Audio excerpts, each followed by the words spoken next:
What is up, everybody? It's Friday, which means it's time for the NAG show. In this jam-packed episode, we bring you all the best gaming and tech tidbits from South Africa and the world.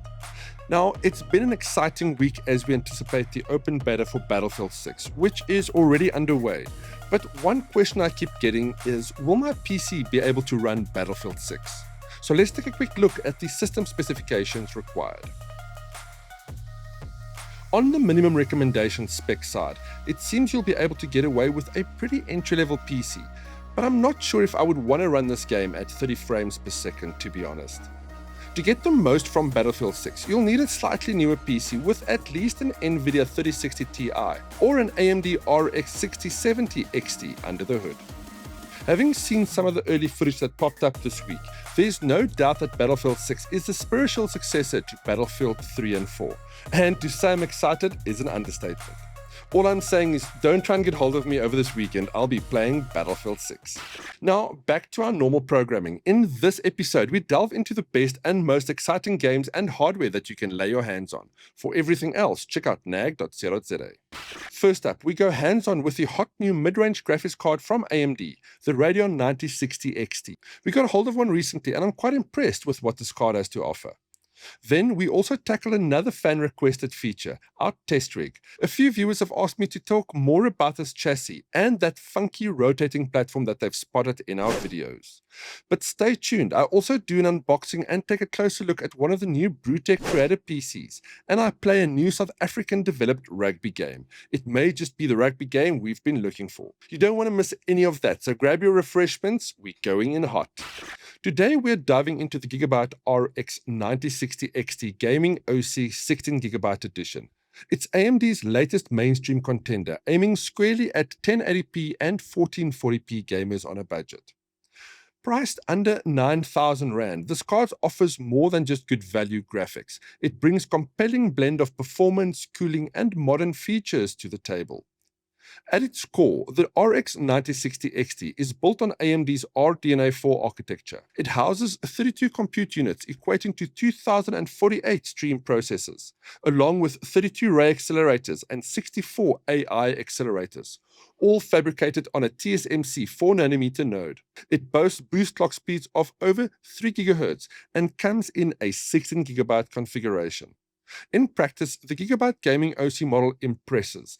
At 1080p, it keeps pace with NVIDIA's RTX 5060 and pulls ahead when dialed up to 1440p, delivering both higher frame rates and smoother experiences.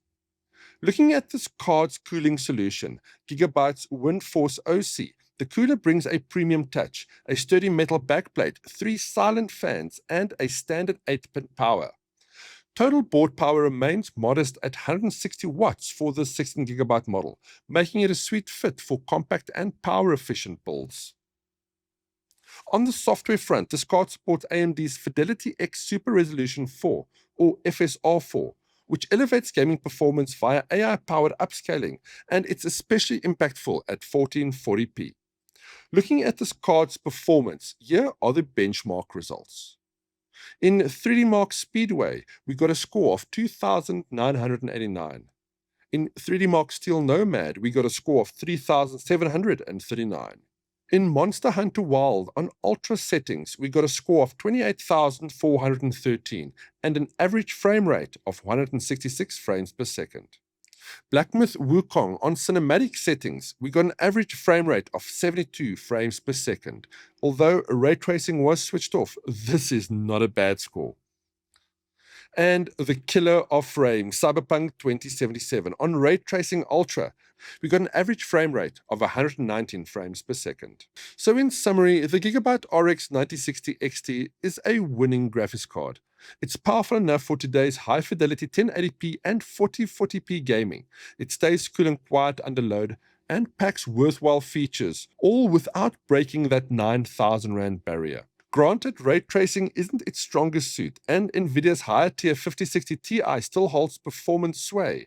But when it comes to value for money in the mid-range, this card stands tall. But I mean, the fact remains, if you're looking for a reliable bang-for-your-buck GPU that will play all your games at really beautiful fidelity, The Gigabyte RX9060 XT is a compelling pick. So it seems our viewers are loving the PC chassis we've been featuring in our videos over the last few months. It's the case that houses the NAG test rig, the machine I use to review things like CPUs, RAM, and graphics cards. It also has a nice little trick up its sleeve, one that makes shooting cool B-roll like this possible.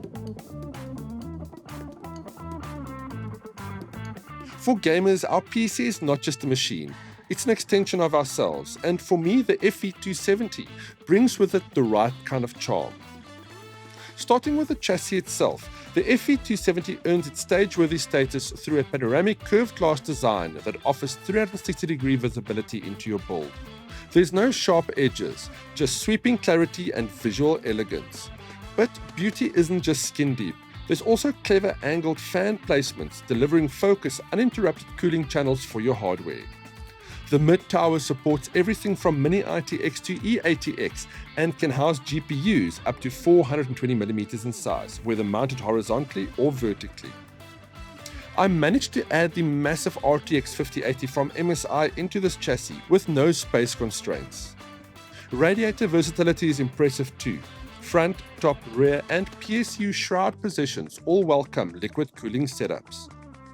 Now that rotating center stage platform is a really cool standout feature, where flare meets function. It is sold separately but drops into the front fan location, supports up to 1 kg, and features ARGB underlighting to spotlight your favorite figurine or collectible. It's a playful yet premium touch, turning your PC into a miniature gallery and making full use of that gorgeous curved glass. The Cougar FV270 chassis is available from retailers like Computer Mania at around 3,300 Rand, while that rotating platform will be between 450 and 500 bucks. The Cougar FV270 is a statement piece in both form and function. It's bold, capable, and makes cable management and cooling a built-in strength. Everything about this chassis was designed to keep cable clutter to a minimum while showing off your hardware beautifully. Do we love it? Yes. Do we want it in every color? Also yes. How good is your video game knowledge? Think you know your stuff? Then see if you can answer the one question in this week's Quest for Knowledge. In Doom: The Dark Ages, what new feature allows Doomslayer to block, parry, and attack with a single input? Check out the answer at the end of the show, the very end. We've been chatting about and yearning for a good rugby game. You know, the one like we used to know back in the day. As luck would have it, a new single-player rugby game has just landed on Steam, and it's called Retro Rugby. Better yet, it's locally developed. So immediately I purchased a copy, only 145 bucks, well worth it. I was able to download and jump into a game with no effort, and after a few dismal rounds of rugby, I started getting the hang of playing.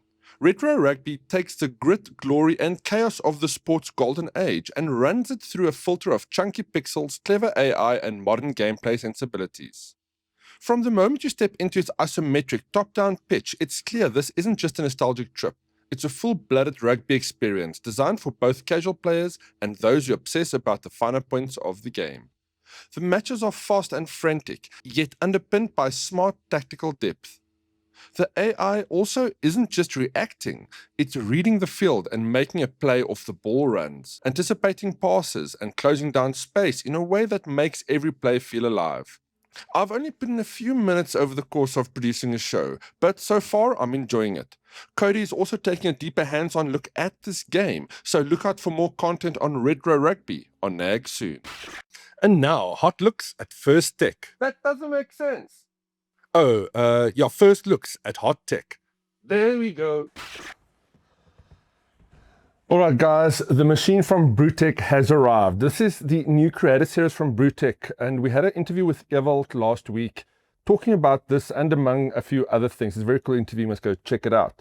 But this is their new creator series, and it's named after a couple of famous creators like Da Vinci, Michelangelo, not the Ninja Turtles, Leonardo, and a couple of other prominent features. There's even some modern figures in there, so go check it out. But what we've got in here is one of those machines, so let's unbox it, check it out, and see what it looks like.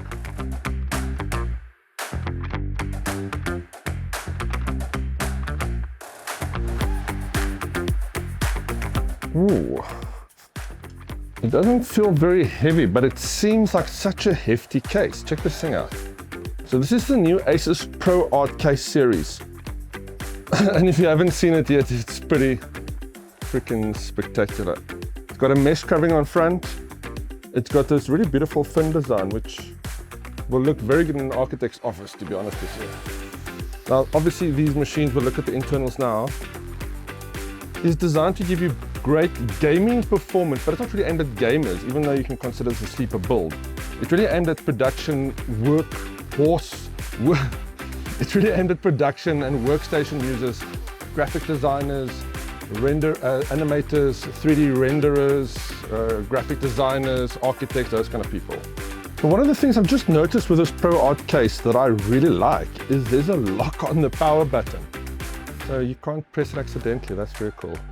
And then you can set the fan there from max to auto if that's connected to the motherboard, I'm sure it is. You've got two USB 3 ports, USB Type-C, and a reset button. Let's have a look on the inside.